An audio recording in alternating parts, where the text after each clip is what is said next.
Obviously, as the investigation unfolded, did you have people take pictures of the location? Our crime scene came out and photographed and processed the scene. All right, and in this photograph here, as part of the presentation, are these essentially how the cars were there when you arrived on scene? When I arrived on scene, that's how they were, yes. And would this essentially be called the final resting of the vehicles? Correct. That's what we call final rest, yes. Okay, and obviously on the left, we see that was the Ford Mustang driven by Cameron Heron, correct? Correct. And on the right was that, what was described as the gold Nissan Altima. Correct. And then the next photo here is this just showing a different angle looking north up Bayshore where you can see the stroller off in the distance ahead of the Mustang. Correct. Now this next photograph here, that would be, for the record, just a photograph up close of the Mustang where there's damage on the driver's side portion of that vehicle. Did you, in your investigation, determine, in fact, what you believe to be what had caused that damage there at that location? Would be the impact with the victims. Okay, and was it also impact with the stroller that was carrying Lilia, the Correct. child? Correct.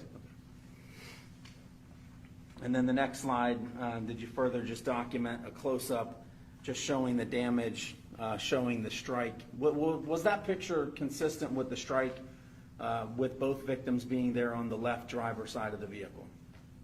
Yes. Okay.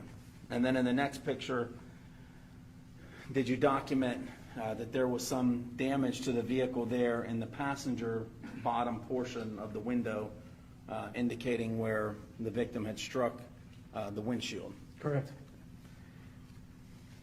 And then in the last photograph here, is that a photograph of the stroller, just documenting the damage? Yes, that was a stroller would have been when we arrived. And was that damage, did you at some point verify that that damage was consistent with that damage there on the driver's side front portion of that Ford Mustang? You can line the stroller up with the Mustang, and you can see how it fits in there perfectly.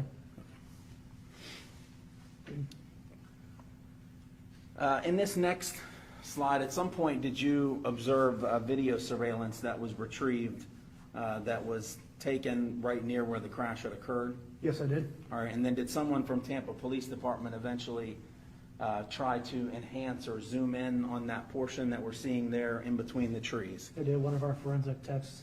All right, and if you can just describe to us, before I play it, essentially kind of what we're going to be looking for here before I play this video. And that would be looking kind of southeast on Bayshore.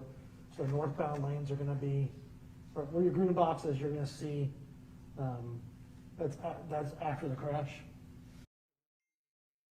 Come through that green box area there, and the two cars will. All right, so what we're seeing there as far as like the reference point of that gazebo, just beyond that gazebo across the street through those trees, is that essentially where the impact had occurred? Yes. And the bottom portion of that video that's enhanced showing in between those two trees, is that where we'll see the two vehicles come through and pass through prior to the collision? Yes. I'll go ahead and play this at this time.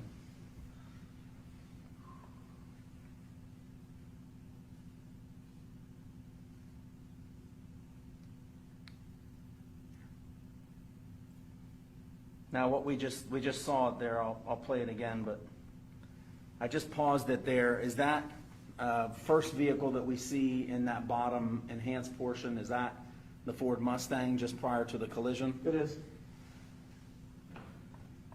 And then, I couldn't stop it, but let me play it again, but the vehicle that we see right behind him, is that the Nissan Altima? It is. And did you determine during your investigation that those vehicles, based on this video and based on the witness statements, appeared to be very close to each other prior to the impact? They were. Okay. But was the Ford Mustang the vehicle ahead of the Nissan Altima? The Mustang was in front, yes.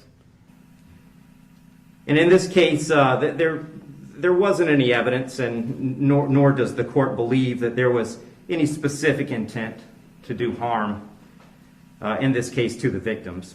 But there was intent to drive at an egregious speed, 102 miles an hour, regardless of the consequences and regardless of who that ended up harming. And then the second part of that, the second component, is the harm caused. And in this case, it's just impossible to have greater harm than the harm that occurred in this case, which was the loss of a mother, loss of a baby, and really the loss of a family as it existed when this occurred.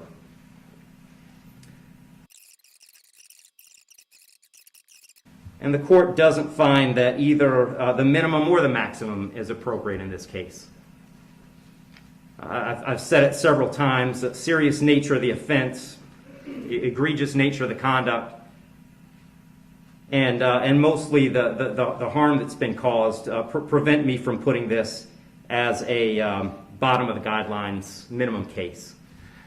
But the departure bases argued by the defendant did provide some reason not to put it at the top of the maximum. And specifically, the court did take into account that the defendant's 18, certainly responsible for his actions, and he's being held accountable for his actions. But the age of 18, the court finds, is a mitigating factor and shouldn't put this at a maximum. Also, the complete lack of prior criminal history is something that the court considered as preventing this from being at the top. So having said all that, the court is going really toward the middle between the minimum under the guidelines and the maximum punishment permitted under Florida state law.